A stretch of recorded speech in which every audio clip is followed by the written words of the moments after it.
No, actually, the many trade fairs here where Indian participation is quite high. Dubai is known for a lot of trade fairs, very successful trade fairs, and many companies are coming. But this is the first time we thought we will have a special exhibition for small scale sector from India. You remember we had also made in India show about 2 years ago. So this is an event which focuses small scale industry in India because small scale industry in India has contributed a lot to our economic growth domestically as well as the export growth. And we have a lot of products in this sector that need to be promoted abroad.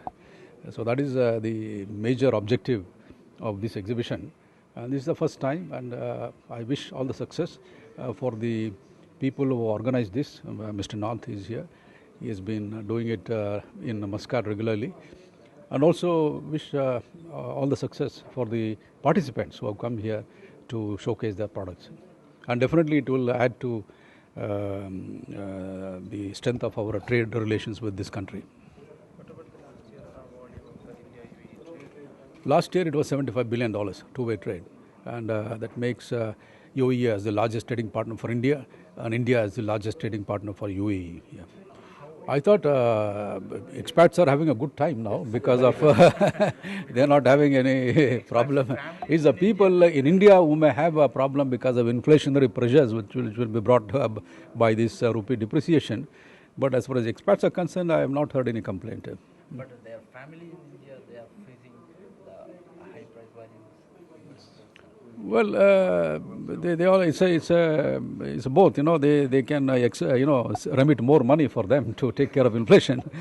But people in India who do not have any relatives abroad, definitely they have some inflationary pressures. But the government of India is taking measures. As I said, the agricultural production this year is bound to be very good, predicted to be very good, and that will bring down inflationary pressures.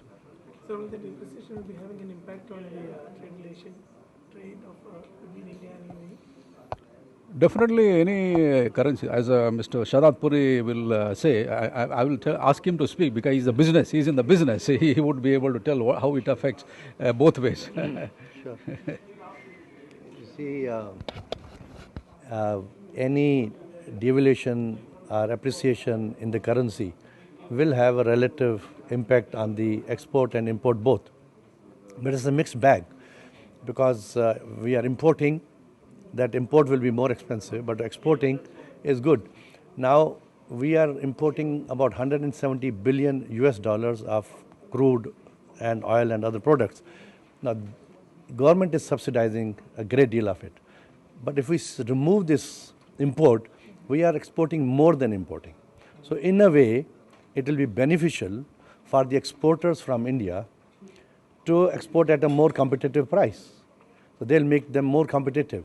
So this, in fact, should increase our exports and give a boost to our exports. This is one of the major considerations for India.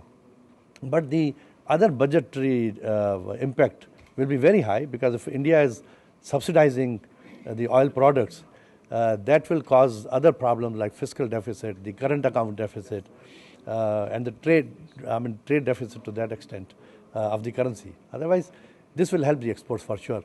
And people who are participating here should be benefited with this currency, unfortunate or fortunate outcome of this depreciation in the Indian rupee. One more thing I want to say is, as far as India-UAE trade is concerned, is more or less balanced. Unlike India-China trade, for instance, China exports a lot, but this trade is more or less balanced. So it will be, as you said, the impact of depreciation will be equal.